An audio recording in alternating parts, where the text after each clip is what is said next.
The heat hung low over the town of Dry Creek like a wet wool blanket. Dust rose from the beaten earth in lazy swirls, catching the pale light of the late afternoon sun and turning the air into a golden haze. The auction was already underway when Elias Granger arrived, his boots dragging, his coat unbuttoned, and a half-empty bottle swinging from his hand like a pendulum of slow, certain ruin. Men lined the edge of the square, grunting, spitting, eyes sharp beneath brimmed hats. The women. Stay back what few there were.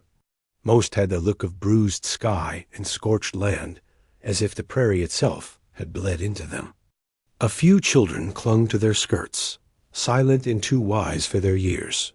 Elias didn't speak. He never did, not anymore. He just watched. On the makeshift platform, a bald man in a faded vest barked prices with oily charm, dragging along a line of human goods.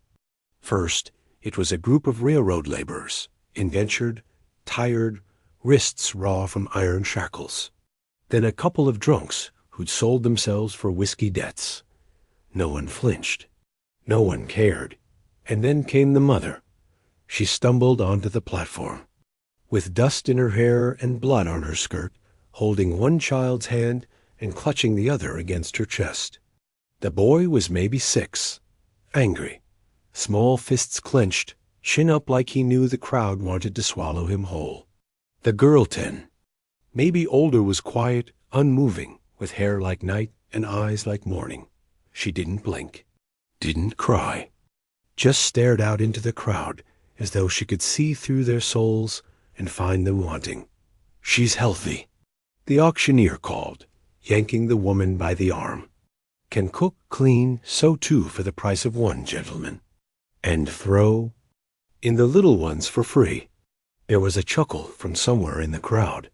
Someone muttered something about livestock having more meat on the bone. The boy lunged.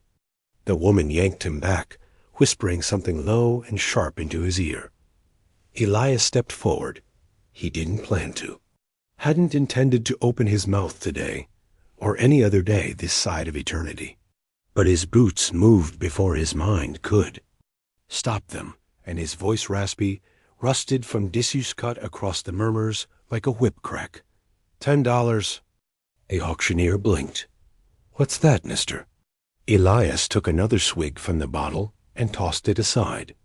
It shattered on the ground beside him, the whiskey soaking into the dirt like spilled blood. I said $10. The crowd murmured. A few heads turned. Someone laughed. Hell, that's too much for a ghost. The auctioneer looked him over, saw the ragged coat, the shotgun slung across Elias' back, the eyes that hadn't known sleep or forgiveness in years. You serious? Elias pulled a wad of bills from his coat and threw it into the dirt. The gavel came down. Sold, the mother recoiled. The boy screamed. The girl said nothing, her eyes locked on Elias as if she were memorizing the shape of his soul. He stood there, empty now. The auctioneer waved for them to step down, but the mother didn't move.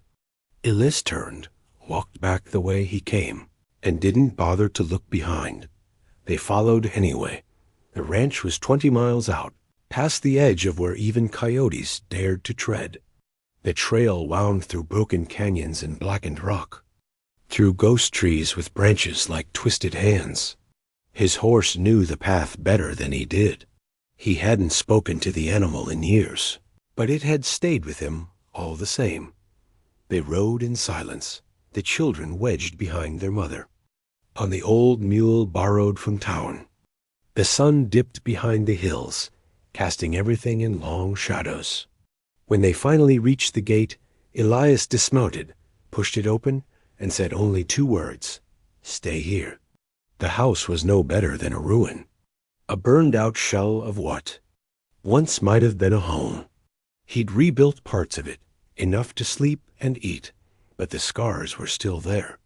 Black marks on the timbers, charred beams, a scorched crib in the corner of a room no one entered. He cleared out the side room, laid out some blankets, and left a can of beans on the table. They came in an hour later. Sighed nothing. The boy glared at him. The mother avoided his gaze. The girl stared straight through him. By morning, she'd cleaned the floor. He didn't ask her to. For the first 3 days, they didn't speak. The boy shadowed his mother like a hawk. The girl wandered the edge of the property, never far, never close.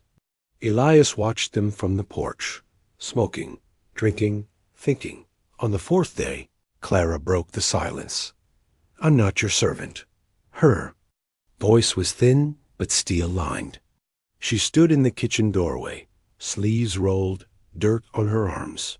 "I didn't ask you to be," Elias replied. "You bought us.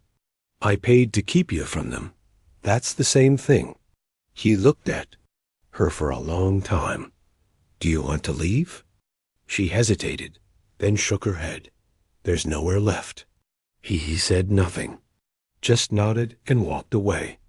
That night, the boy James, he learned, took a swing at him. Small fists, wild with rage, landed square in Elias' ribs. Elias didn't flinch, didn't retaliate. "You got no right to own us." James spat. "I don't," Elias said quietly. James stood there, breathing heavy, and ran to his mother. The days passed slow and hard. Elias worked the land, mended fences, trained the horses that still wandered the outer pasture. Clara began tending the old vegetable beds, coaxing green life from cracked earth. The children grew quiet, but less afraid. One evening, Elias found a drawing on the porch. Charcoal, rough lines, a horse, a man, a scarred face. He picked it up, turned toward the barn. The door was open. He entered slow, shotgun loose in his hands, the air thick with hay and silence. Moonlight cut through the gaps in the wall, casting silver stripes across the dirt. She was there. Miriam. Sitting cross-legged in the loft, drawing on the wood with the edge of a burnt stick. She didn't look up when he approached. Elias crouched beside her, looking at the image. It was a man-long coat, wide-brimmed hat, face slashed with a jagged scar from chin to temple. Evil radiated from the image like heat from a stove. "You know him?" Elias asked. She nodded. "Where?" She pointed to her head and to her heart. He swallowed. "You dream about him?" She shook her head. "He's real?" She nodded. His hand trembled slightly, not from fear but memory. He took the drawing and left. That night, he didn't sleep. He sat by the fire, staring at the paper, tracing the scar with a calloused finger. It had been years. He'd buried that face in whiskey and silence, but now it rose again, like something pulled from a shallow grave. Jeb Mahoney, Red Tooth, a killer, a ghost, a name from a time when Elias still wore a badge and hunted men like dogs. He put Red Tooth in chains once, but the bastard escaped, burned down a family's cabin on the way out. 3 dead, 1 missing. A girl. Elias stared at the flames and wondered how the past had found him again. In the morning, he rode into town. Clara asked no questions, just watched him saddle the horse with eyes that had seen too much. Dry Creek was quieter than usual. The saloon was half empty. The sheriff leaned against his office rail, sipping coffee. "Didn't expect to see you again, Granger," he said. "I need information." The sheriff raised a brow. "You're remembering how to be a man of the law." Elias dropped the drawing onto the table. The sheriff's smile faded. "Where'd you get this?" "Kid drew it. Kid's got a hell of a memory." "You seen him?" The sheriff nodded slowly. 3 nights ago. North Ridge. Cut down a caravan. Left a man strung up like jerky. Took supplies. Maybe lives. "You track him?" The sheriff spat. "Ain't paid to die." Elias picked up the paper and left. Back at the ranch, Clara was in the garden. The boy chased a chicken with a stick. laughing for the first time. Miriam sat beneath the tree, drawing. Again, Elias watched them, then looked past the hills. The past was riding closer. He felt it in his bones, and this time he wasn't sure if he could bury it. The wind shifted just before dawn, bringing with it the scent of smoke and something darker sorrow, perhaps. Elias Granger sat alone by the corral, sharpening the blade of a rusted old Bowie knife. The horses were restless. They always were. When trouble came riding, he hadn't spoken to Clara since his ride into town. Not properly. She watched him the way one watches a storm on the horizon, quiet, wary, resigned. Miriam remained silent, always watching, always drawing. James had grown bolder. He asked questions now. Too many. Elias answered few. That morning, Elias packed a rifle, a rope, a roll of jerky, and a tin of black powder into a saddlebag. Tension in the air was like the pressure before a thunderclap. "Where are you going?" James asked, blocking the gate with his skinny arms. Elias stopped, looked down at the boy. "To find a man. You gonna kill him?" The answer came without hesitation. "If I have to." James didn't move. "He hurt us." Elias nodded. "You gonna make him sorry?" "I don't know if men like that feel." "Sorry." James stepped aside, but his eyes didn't blink. Elias rode out before the sun touched the hills. He followed the trail north, toward the ridge the sheriff had mentioned. The land turned harsh, twisted, canyons like cracked bone. Trees, blackened from old lightning strikes. Vultures circled high above, silent, waiting. He found the first body by a dry creek bed stripped to boots and belt, flies crawling through empty sockets. He buried what was left, though he didn't know the man's name. At the second sight, he found a burnt wagon and the smell of death thick in the air. The dirt was soaked, darkened.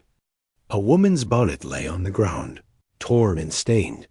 The tracks led west from there, hoof prints deep and staggered.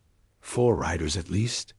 Elias recognized one set, a familiar notch on the rear left horseshoe. Mahoney's mount. Still alive.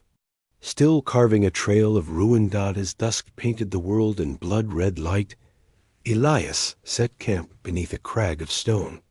He lit no fire, ate cold beans, slept with one eye open.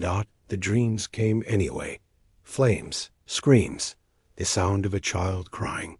His wife's hand slipping from his as the roof collapsed. The badge, hot as branding iron, burning against his chest. The smell of scorched flesh. He awoke with his knife clenched in his fist. Back at the ranch, Clara held things together with a quiet strength that surprised even her. The garden had begun to bloom in stubborn defiance of the land's cruelty. She taught James how to catch rabbits and fix the chicken coop. She combed Miriam's hair every night, though the girl never spoke a word. That night, Miriam climbed into Clara's bed, curled tight like a kitten. Her body trembled. Clara held her until sleep came. She did not dream of safety. Elias returned 3 days later, thinner, dirtier, and more silent than usual. He rode straight into the barn and didn't come out for an hour. When he did, Clara was waiting. "Did you find him?" she asked. "I found his work." "That enough?" He shook his head. "Will it ever be?" He didn't answer. That evening, Miriam showed Elias a new drawing. It was the ranch, peaceful, blooming, with animals and laughter. But in the corner, almost hidden, was a man with a twisted scar and a long knife, waiting in the shadows. "Sees what's coming," Clara whispered. Elias studied the picture. "So do I." 2 nights later, they came. It started with a single gunshot, sharp, distant, deliberate. Elias sat up in bed before the echo faded. Another shot followed, closer, then a scream. Chickens exploded into feathers. James ran into the main room, wild-eyed. Clara already had the girl in her arms, Stay here, Elias said, voice like iron. He grabbed the shotgun from above the fireplace and stepped onto the porch. They stood at the edge of the property, 4 of them silhouetted against the moon. One was tall, with a wide hat and a scar that shone silver under the night sky. Mahoney, red tooth. Evening, Sheriff, Mahoney called, voice like oil on hot metal. Heard you been looking for me. I'm not sheriff anymore. Well, hell, guess that makes things simpler. You're trespassing. I'm settling debts.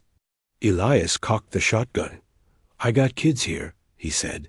Mahoney smiled, teeth like broken glass. So did I once. The first shot missed Elias. By inches, buried itself in the doorframe. He dove into the dirt, rolled behind a trough, returned fire. Buckshot shredded a nearby fence post. Clara screamed from inside. James ran toward the barn. Stay down. Elias shouted, but the boy didn't stop. One of the riders broke off and followed the child. Elias fired again. Hit something. A grunt and a body hit the dirt. He ran toward the barn. Inside, James had grabbed the old hunting rifle. The rider kicked the door open, revolver raised. Elias barreled into him, shoulder first, knocking the man backward. They crashed through the hayloft ladder, tangled in limbs and curses. The rider's gun skittered across the floor. They grappled. The man was younger, stronger. Elias took a punch to the jaw, felt something crack. He reached for the knife at his belt. The blade found flesh. The man stiffened. Blood bubbled from his mouth. Elias rolled him off and stood, shaking, panting. James stared at him. Outside. Another shot rang out. Elias stumbled back to the house. Mahoney was waiting. He stood in the yard, one hand around Clara's throat, the other gripping a revolver aimed at Miriam's head. The girl didn't flinch. She simply stared at the man, eyes dark and bottomless. Drop it, Mahoney said. Elias did. The shotgun fell into the dirt. Mahoney pushed Clara forward. She fell hard, hands breaking her fall. The gun shifted slightly toward Elias. You know what I hate about men like you, Mahoney said. You think killing monsters makes you better than them. But you ain't. You just wear cleaner boots. Elias stayed silent. I lost a daughter once. Same age as that little girl. Some sheriff let the bastard who did it ride free. Said there wasn't enough proof. I remember, Elias said softly. Mahoney paused. What? I remember. She had a ribbon in her hair. Pink. Mahoney's mouth twitched. I hunted him. Found him. Didn't arrest him. Mahoney blinked. You killed him? Elias nodded. Buried what was left in the desert. Something flickered in Mahoney's eyes. Confusion, then rage. You lie. I don't. Mahoney's grip tightened. Then why hunt me? Because you kept killing. Mahoney hesitated. Miriam moved so fast. A flash of silver. A piece of broken mirror from the table. She slashed his arm. Blood sprayed. He screamed. Clara. Lunged. The revolver fired. Missed. Elias Dove grabbed the gun, rolled and fired once. Mahoney dropped. Clara held Miriam. Trembling. James stood in the doorway. Rifle raised. Silence returned. Elias sat down in the dirt, the revolver slipping from his hand. Later, they buried the bodies out past the orchard. No markers. No prayers. That night, Elias sat by the fire, a bottle in his hand. He didn't drink. Just stared. Clara joined him. Why didn't you tell me? She asked. Tell you what? That you were trying to save us. I wasn't. She looked at him. I was trying to save myself, he said. Didn't know you'd come with me. You did. He didn't answer. Miriam drew beside the fire, a picture of a man with a scar walking into the light. James slept with the rifle beside. His bed, the ranch though bruised, still stood, but the ghosts hadn't left, not yet. They buried Mahoney beneath a crooked tree, the kind that twisted like it wanted to reach up and strangle the sky. Elias didn't say a word the whole time. Clara stood a few paces away, arms folded tight across her chest, watching him. Miriam clutched her sketch pad like a shield. James helped shovel dirt with a fury beyond his years. By the time the hole was filled, the boy's hands were blistered and raw, but he didn't complain. None of them did. Elias carved no name into a cross, no date, no epitaph, just a heap of stones and silence. The kind of silence that settles like dust in a house where bad things have happened.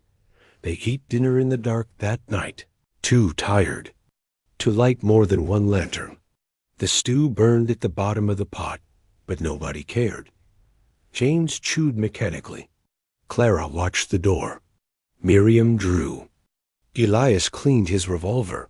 When the knock came, it was soft, polite. Like death tipping its hat. Elias rose slowly, gun still in hand, and opened the door. The man standing there wore a long black coat, dust-caked and faded. His hair was bone white, braided down his back, and his eyes were the color of tarnished brass. A tooth bright red and filed to a point glinted when he smiled. "You're the one who took Mahoney down." The man said. Elias didn't answer. "I'm not here to test that iron you've got in your hand. Just came to give you a message. Call it a courtesy." Elias narrowed his eyes. "You're Red Tooth," the man dipped his head. "Among other names. You ride with the Carrion Syndicate." Red Tooth nodded. "Used to. Now they ride with me. What do you want?" "Justice, balance, blood, the usual things that follow death." "You here for revenge?" "No, that comes later. Right now, I'm just telling you what's coming. You killed Mahoney. That wasn't just a man. That was a brother to some, a leader to others, and a prophet to fools. Word of his fall spread fast. The syndicate's scattered, but they're circling like wolves. And you, Sheriff, you've got meat on your bones." "I ain't sheriff." Red Tooth chuckled. "Titles. Not about the tin. It's about who draws the line and dares others to cross it." Elias stepped outside, closing the door behind him. The wind howled low across the plains. "What's your game, Red Tooth?" The man leaned against the porch rail like he'd been invited. "I watched what Mahoney became. He was fire with no hearth. You put him down, sure, but now the fire's loose. Everyone who followed him is looking for a new flame. They'll burn this place trying to find it. I've got children in that house. That's why I'm here. You got 3 days, maybe 4. After that, the Carrion Syndicate rains down like judgment. They'll hit farms, wagons, anything. That smells like you." Elias studied him. "And what about you?" "I'm the storm's whisper. I don't bring the thunder, I just warn you before it breaks." The wind picked up, and Red Tooth turned to go. "You ever think about picking?" Aside, Elias called after him. Red Tooth didn't turn. "I did once. It cost me everything." And then he was gone. Inside, Clara had heard every word. "You believe him?" she asked. "I believe men like him don't waste time with empty threats." She looked down at Miriam, who had stopped drawing. The girl's eyes were locked on the front door. "What do we do?" "We dig in." They started the next morning, fortified the barn, boarded the windows. Elias built firing points on the roof. James dug shallow trenches near the perimeter. Clara moved the animals into the stone cellar and stacked food and water alongside them. She and Elias barely spoke, but they moved like two parts of the same clock efficient, synchronized, urgent. By nightfall, the ranch looked less like a home and more like a fortress. Elias checked every bullet, cleaned every rifle. He taught Clara how to load and fire with precision. James learned to shoot from the hip, aim low, and keep moving. Even Miriam practiced with a slingshot, her face unreadable as ever. That night, Elias sat alone outside, watching the stars. Clara joined him, pulling a shawl tight around her shoulders. "Why'd you stop being sheriff?" she asked quietly. He didn't answer at first. The stars blinked coldly above them. There was a man, rode and drunk one night. Started beating on his wife in the middle of the street. I arrested him. He was rich, connected. A judge overruled me and let him go. She looked at him. He came back. Killed her. Killed the boy, too. Elias's jaw clenched. I hanged him. Didn't wait for another judge. Clara said nothing. They called it murder. Stripped my badge. Said I broke the law. Did you? I don't lose sleep over it. She placed a hand on his. That's why you care, isn't it? About us? He nodded. I saw too many graves dug too late. 2 days later, they came. Rose like smoke on the horizon. Elias stood at the gate, eyes squinting into the glare. 10 riders, maybe more. Shadows on horseback, weapons glinting. Time's up, Clara said behind him. He turned to James. Take your sister to the cellar. Lock it from the inside. No matter what happens, you stay there until I come. James hesitated. But I can. Fight, Elias knelt. You will, one day. But right now, you protect your sister.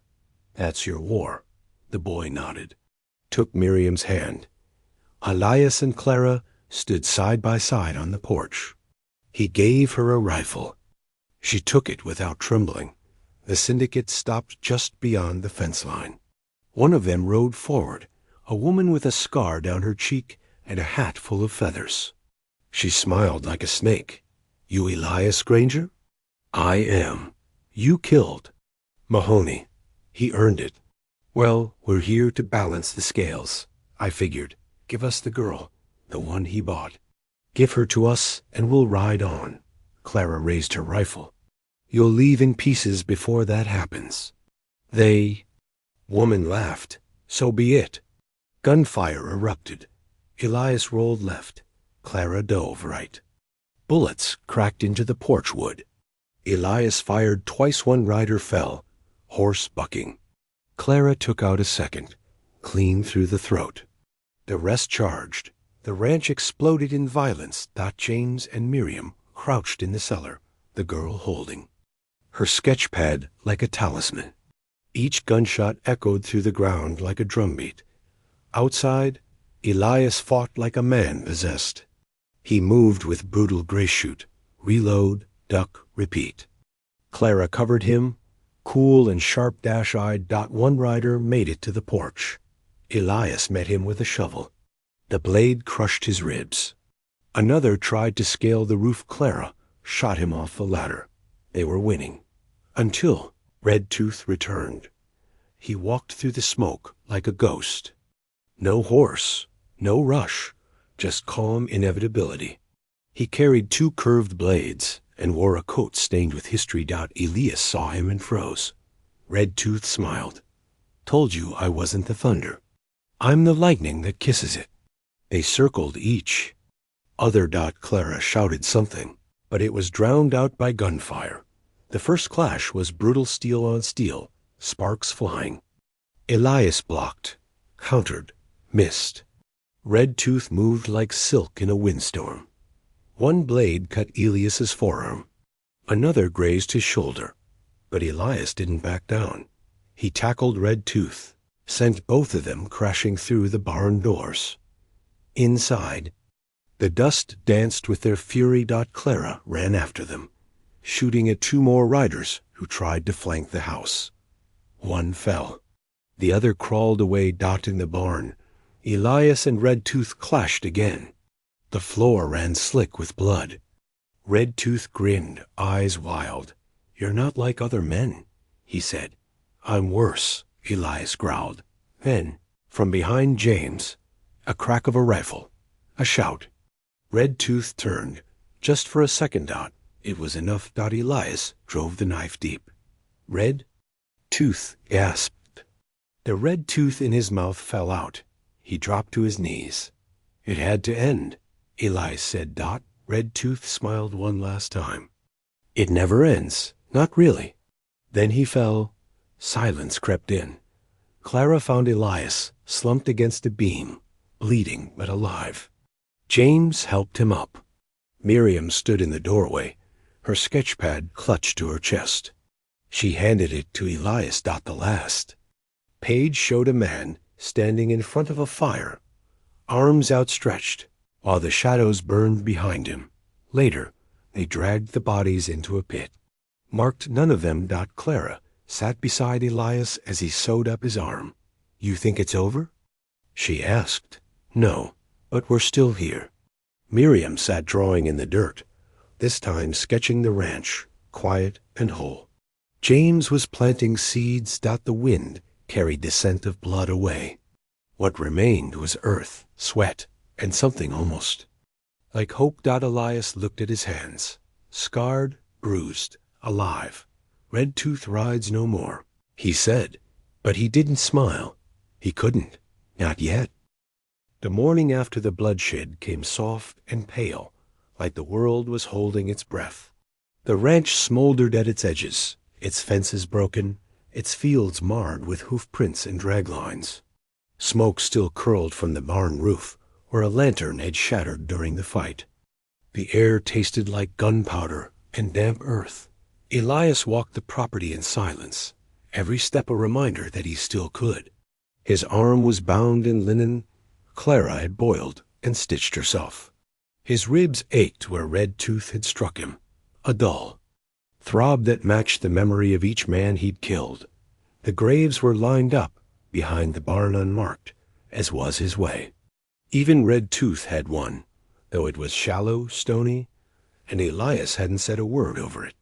But he'd covered it, and that counted for something. Clara found him by the corral, where the horses that survived grazed warily, their eyes still wide.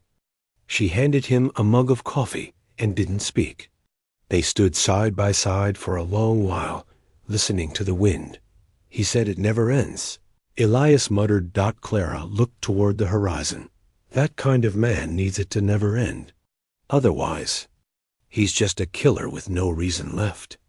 Elias nodded, though the words sat heavy. Still feels like something's watching us, like a storm that forgot to finish. Then we finish it. He turned to her. And what does that look like? She took a sip of her coffee. You tell me. You're the one everyone keeps trying to bury who won't stay down. Miriam had begun drawing again. This time she sat. In the shadow of the stable, sunlight creeping past the beams to catch her pages.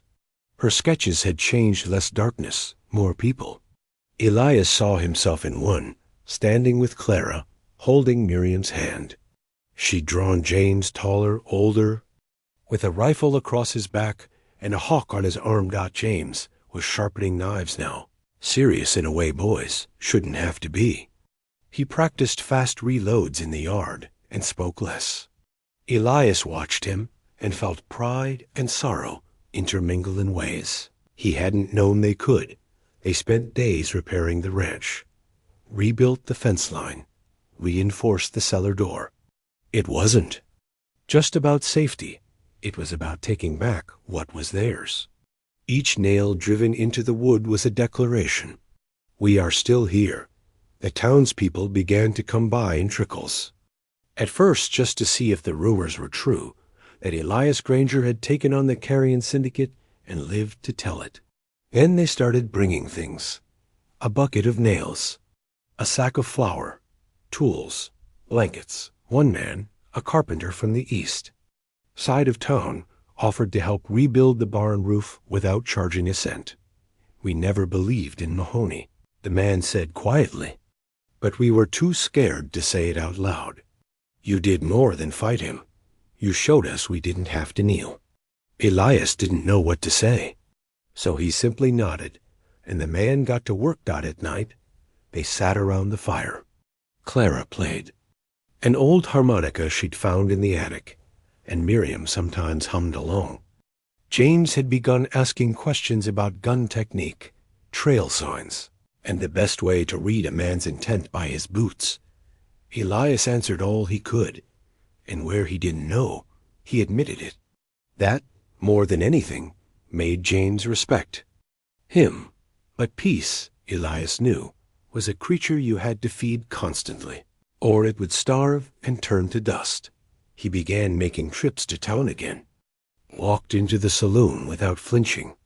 Some men stood when he entered, others stared at their drinks.